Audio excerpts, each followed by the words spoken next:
All right, I'm going to go through Friday's home workout. This is for the 24th. We are going to start off with a little bit of dumbbell work for our warm-up. We could also be using a backpack here. Our warm-up's just going to be 4 minutes long. You're going to start with 5 single arm bent over rows. So hinging forward the hip, back nice and straight, 5 reps on each arm. You could use a backpack instead, either with one arm or do 10 reps. Okay. Then you're going to move into 5 single arm Arnold presses. So that's starting with that dumbbell in front of you, cranking that elbow out to the side. So you're squeezing and retracting your shoulder blade, and then pressing up overhead and repeating back to the middle starting position. So 5 of those on each side.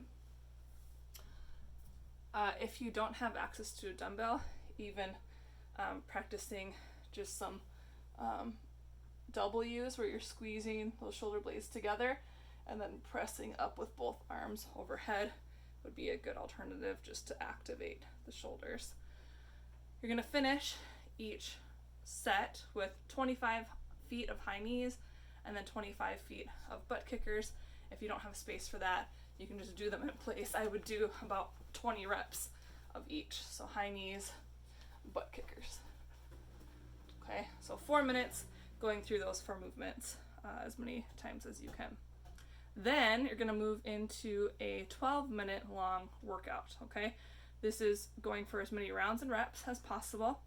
You're going to start out with 10 rows. So if you have access to rings, you could use those. There's the towel or a bed sheet kind of ring row setup that you can use over a door.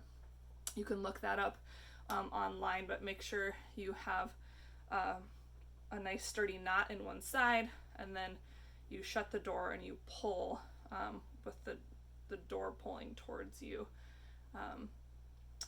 so that it doesn't open up and you end up falling on your butt.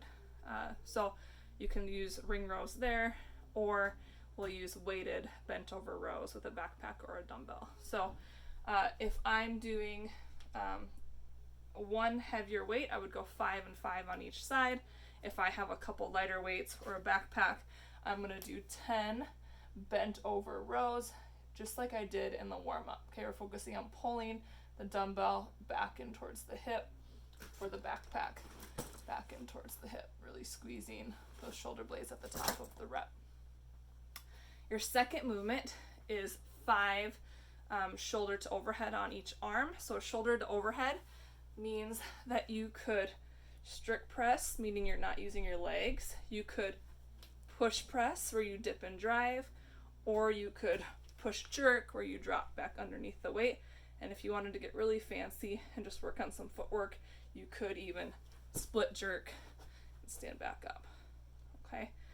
If you have, again, 2 lighter weights, you'll hang on to both and you'll do 10 reps in a row, or you'll use your weighted backpack here. Okay. So lots of options on the presses. The third and final movement of each round is a 50 foot shuttle sprint. So that just means I'm going to run down 50 feet and back 50 feet. This should take you 30 seconds or less. So it's a really quick sprint. You could do it in your house if you have the space. I would maybe have the space down the length of this little hall here, but outside or from your garage to your street, something like that would be even better. There's lots of options you could do instead. You could do some mountain climbers on the floor, working on driving those knees up just like you would when you're running. You could lean against a wall, right? A wall is supporting you, and you could do high knees in place against the wall. You could do burpees, jumping jacks, tuck jumps, run the stairs, all sorts of options, but we're looking for 30 seconds of work. Okay. The goal today through the whole 12 minutes is to move unbroken through each movement. So do your rows, your 10 rows unbroken, your 5 and 5 or 10 presses unbroken, and then run that sprint or do that 30 seconds of work hard. Okay.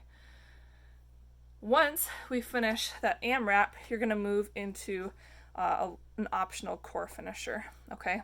And so what we're going to do here are some single leg Romanian deadlifts. some arm haulers, and then we're gonna finish with some Russian twists. Okay, you're gonna do 3 sets of these 3 movements. So for your Romanian deadlift, it doesn't say single leg, but it says 10 and 10. So that means you're doing 10 on each leg. What we're looking for is that we have kind of opposite arm and leg setup. So my left leg is going to be planted, my right arm is hanging onto the weight.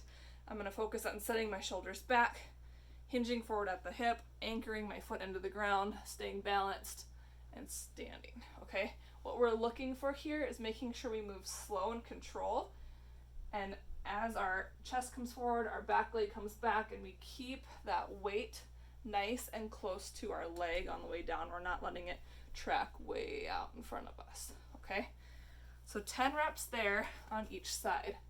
The next movement is the arm hauler, so that's in a plank position. And what you're going to do is get into that plank. That dumbbell is going to start behind and to the outside of your right or left hand. You're going to reach behind and pull it across to the other side, and then repeat back and forth. Okay, so you're going to be doing 20 of those back and forth. Your final movement, which I will demo as best I can, is 60 bodyweight Russian twists. You're doing these as fast as possible. So Russian twist, we can either have our feet on the ground or we can balance with them off the floor.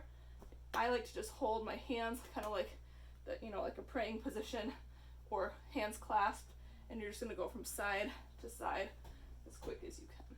Okay, so rest at the very end, so after you finish the Russian twist, and then repeat that for 2 more rounds, 3 total. And that is your home workout for this Friday.